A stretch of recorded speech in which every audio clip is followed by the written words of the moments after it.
Rain lashed against rotting timbers. Wind howled through broken windows. The old house groaned, a symphony of decay echoing within its crumbling walls. Lightning illuminated the dense, twisted forest surrounding the house, revealing gnarled branches reaching out like skeletal fingers. It was a place forgotten by time, swallowed by the encroaching woods, shrouded in an oppressive silence broken only by the storm's fury. The path to the house had long since vanished, reclaimed by nature. Thorny vines clawed at the rusted iron gates, their once proud design now obscured by years of neglect.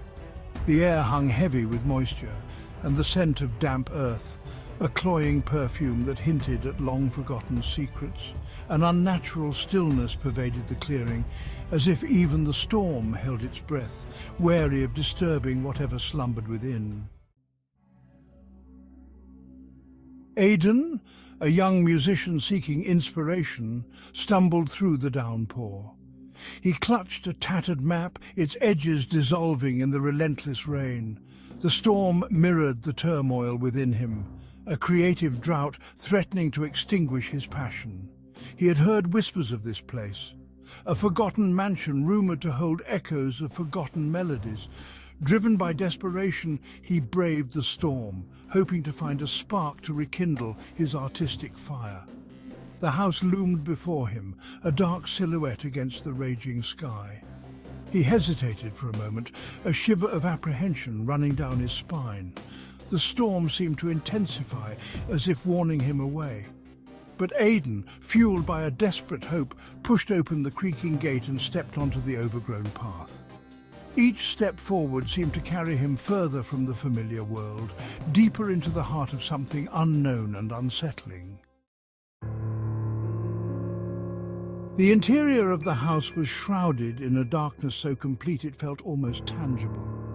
A thick layer of dust covered every surface, evidence of years of undisturbed solitude. Cobwebs, spun by unseen spiders, draped the once grand staircase like ghostly shrouds. The air hung heavy with the scent of decay, a musty odour that spoke of things forgotten and left to rot. Aidan, his eyes slowly adjusting to the gloom, made his way to the centre of the room. There, beneath a tattered velvet sheet, sat a grand piano. Its ebony finish was dull with age, the ivory keys yellowed and cracked. He gently lifted the sheet, his fingers tracing the intricate carvings along its side. With a deep breath, he placed his fingers on the keys, feeling the cold, slightly damp ivory beneath his fingertips. He closed his eyes and played a single note. The single note hung in the air, a lonely sound in the oppressive silence. Then, as if awakened by Aidan's touch, a soft whisper of melody answered back. It was faint at first, a barely audible murmur that seemed to emanate from the very walls of the house. Aidan, startled, lifted his hands from the keys, his heart pounding in his chest. The melody grew stronger, weaving its way around him like a living thing. It was a haunting tune, both beautiful and unsettling, filled with a deep sadness that resonated within Aidan's soul. He felt drawn to it, compelled to understand its source. He tentatively placed his fingers back on the keys, picking out a few tentative notes, trying to follow the ghostly melody that seemed to flow from the very air around him. Dancing shadows. As Aidan played, the shadows in the room began to move. They writhed and twisted, taking on vaguely human shapes that danced at the edge of his vision. He tried to ignore them, to focus on the music, but their presence was impossible to ignore. They seemed to be drawn to the melody, their movements becoming more frantic as the music swelled. Fear coiled in Aidan's stomach, but he couldn't stop playing. The music held him captive, its mournful notes weaving a spell around him.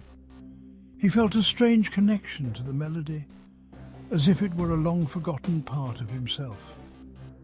The shadows swirled around him, their forms becoming clearer, their movements mimicking a macabre waltz.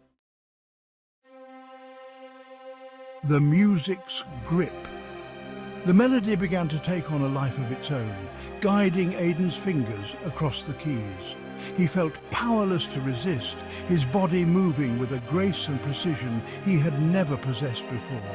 The music flowed through him, a torrent of emotions both exhilarating and terrifying. He was no longer in control, his will subsumed by the power of the haunting melody. The shadows had solidified, taking on the forms of men and women dressed in the finery of a bygone era. Their faces were pale and drawn, their eyes filled with a deep, unfathomable sadness. They circled Aidan, their movements synchronized with the music, their ghostly forms seeming to draw sustenance from the haunting melody. A symphony of fear. The tempo increased, the music building to a crescendo of raw emotion. Aidan's fingers flew across the keys, his body swaying with the rhythm. The room was alive with sound, the haunting melody filling every nook and cranny. The air crackled with energy, the scent of ozone thick in the air.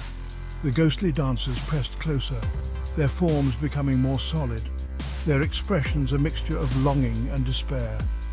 They reached out towards Aidan, their spectral fingers brushing against his skin, sending shivers down his spine. He could feel their sadness, their desperation, their need to feed off the music that poured from him.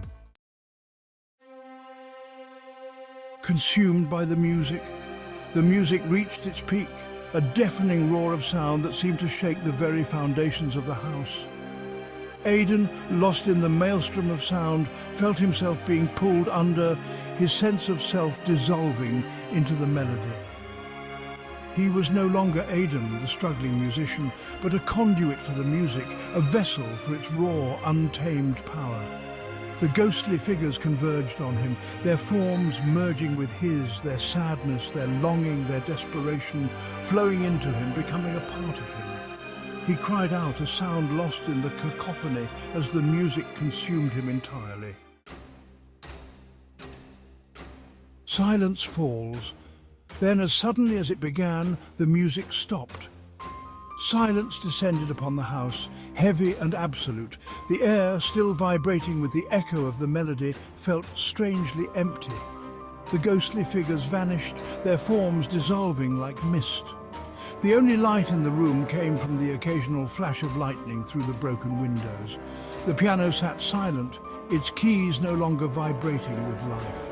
Aidan was gone, his presence only a lingering memory in the dust-filled air. The house had reclaimed its silence, its secrets once again hidden within its decaying walls.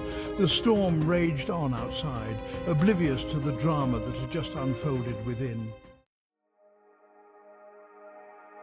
The lingering tune.